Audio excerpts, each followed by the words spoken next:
Nadeem,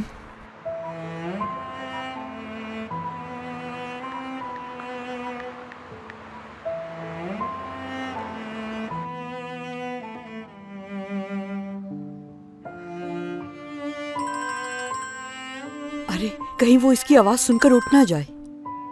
hello, जैमरी बात कर रही हूँ। क्या हुआ? क्यों कॉल की? दरअसल मैं नदीम के लिए परेशान हो रही थी। वो ठीक है? बिल्कुल ठीक है, और तुम्हें उसके लिए परेशान होने की जरूरत नहीं। नदीम साहब अपने घर वालों के साथ हैं और बहुत खुश हैं।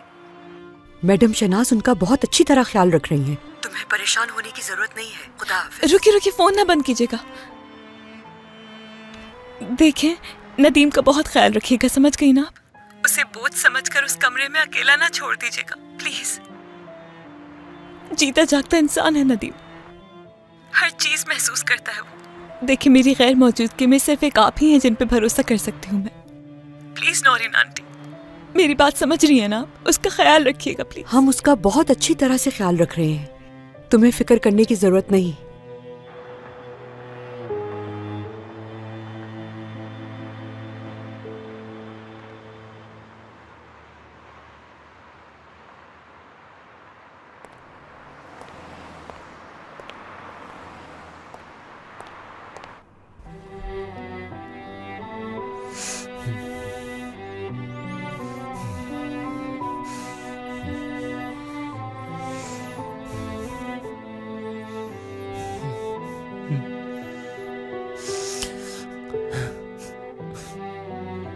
तुम बहुत हैंडसम हो नदीम। मैंने अपनी जिंदगी में तुम जैसा हैंडसम कहीं नहीं देखा।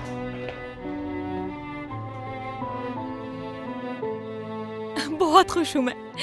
मुझे तो यकीन ही नहीं आ रहा, एक फलाही इदारे के लिए गाना गाऊंगी मैं। और जब भी म्यूजिक की बात आती है तो वो मुझे किसी और दुनिया में ले जाती है, खो जाती हूँ बिल्कुल। किसी ने सही कहा है कि म्यूजिक रूह की ग़िज़ा है। दिल चाहता है कि म्यूजिक की दुनिया में कहीं दूर चली जाऊं। काश ऐसा कुछ हो सकता। अपना ख्याल रखना, हो सके तो माफ कर देना मुझे।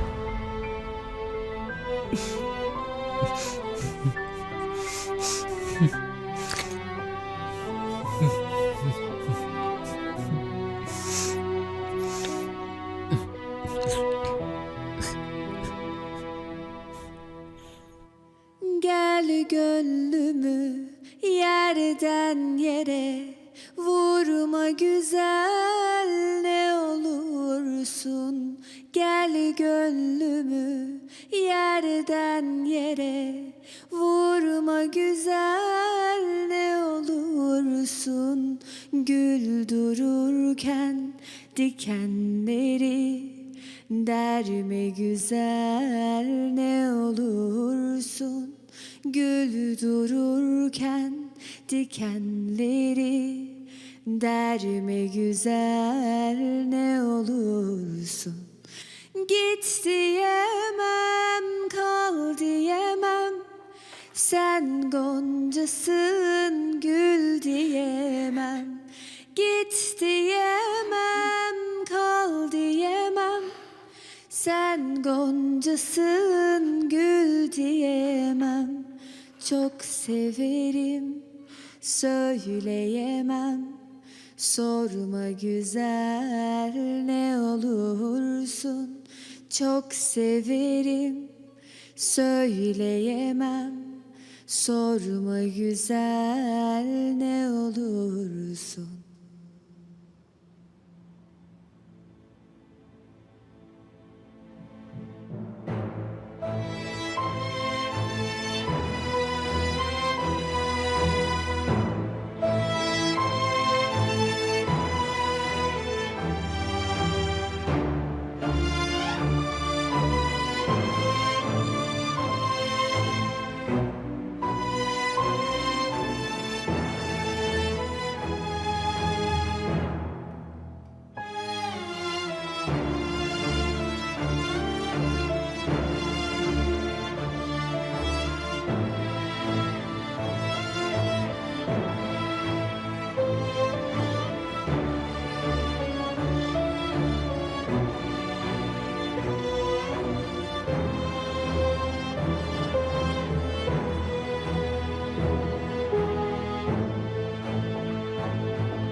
उफ खुदाया, कोई इस तरह से भी किसी इंसान को कमरे में लॉक करता है? या अल्लाह, आप तो मेरी मजबूरी समझते हैं।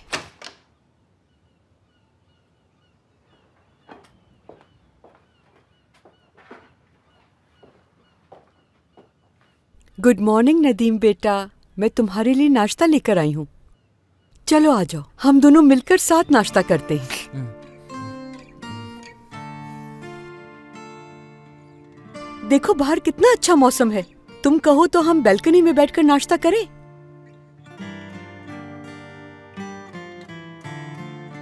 ये क्या बोल रहे हो? इतनी बड़ी यूनिवर्सिटी की पार्किंग में कैमरा ना लगा हो, ये कैसे मुमकिन है? आगा साहब, हमने अपनी पूरी छानबीन कर ली है, लेकिन हमें कहीं पर कैमरा नजर नहीं आया। वहाँ के लोगों से भी पूछगछ की गई, लेकिन वो भी इस मामले के बारे में कुछ नहीं जानते। हमने अपनी पूरी कोशिश की, लेकिन हमें अभी तक कोई मालूमात हासिल नहीं हो सकी। वो इंसान है या जिन जो गायब हो गया? आगा साहब, अब फिक्र न करें, हम अपनी पूरी कोशिश कर रहे हैं।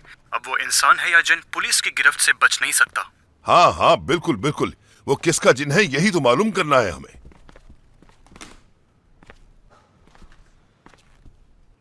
जहां तक मेरा दिमाग जाता है या अंदाजा है मेरा, ये सब उस रशियन कंपनी की बोली लगाने की वजह से हुआ है, या फिर उस जर्मन कंपनी की वजह से भी हो सकता है, क्योंकि उस रशियन कंपनी ने सिर्फ हमारी वजह से आजरबाईजान का कॉन्ट्रैक्ट अपने हाथ से गवा दिया। बाबा, खुले जहन से सोचें, इन साजिशों में खुद को मत उलझाएं। आराम से सुकून से सोचें, हाल ही में कौन था जिससे हमारा झगड़ा हुआ था? वो जर्मन कंपनी जो काफी अरसे से हमारे पीछे पड़ी हुई। भूल जाएं वो सब बातें, भूल जाएं। छोटा सोचें, सिर्फ ये सोचें कि इस मुल्क में कौन है जिससे झगड़ा चल रहा है हमारा। छोटा सोचूं? आगा ने कभी छोटा नहीं सोचा, तभी वो इस मुकाम पर है। अगर उस अहमक लड़के या उसके बाप ने आगा कराचाई के साथ ये भयानक खेल खेला है, जिसकी वजह से हमारे कारोबार को नुकसान पहुंचा, मेरी इज्जत और वकार की धज्जियां उड़ा दी, और तुम कहते हो कि मैं छोटा सोचूं? ठीक है, मैं समझ गया। यानी आप उसे दुश्मन समझ रहे हैं बहुत बड़ा। मैं सिर्फ ये कहता हूं कि जब बात धोखेबाजी की हो तो उसे हल्का मत लें। और मेरा ख्याल ये है कि तुम ठीक से सोए नहीं हो, इसलिए तुम बहकी बहकी बातें कर रहे हो। अगर इस किस्म की कोई वजह है तो पुलिस के पास जाना चाहिए, डिस्कस उनसे करना चाहिए ना हमें। जाओ जान, जाकर आराम करो। शाबाश।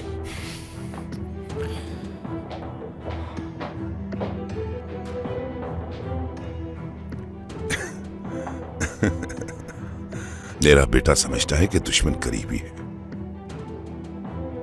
जैसे वो लड़का और उसका बाप मुझे नुकसान पहुंचा सकते हैं। इसकी नींद पूरी होगी तो इसका दिमाग ठीक हो जाएगा।